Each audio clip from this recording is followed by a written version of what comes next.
Good morning! Ayan, maulang umaga po sa ating lahat.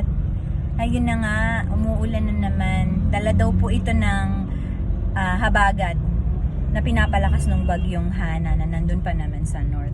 So yun na nga po, wala nang pasok sa all levels dito sa QC. Kanina pa namin inaabangan kasi yung mga anak po taga Quezon City din.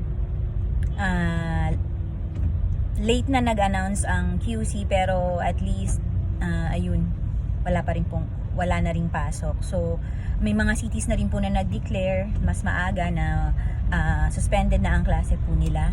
Kaya do sa mga nasa area ng Manila, Malabon, I think Valenzuela, Pasig, Pasig, Caloocan, wala na po silang mga pasok. So yung mga ibang cities na hindi pa nagde-declare po ng suspension ng classes, ingat po kayo, lalo na sa mga estudyante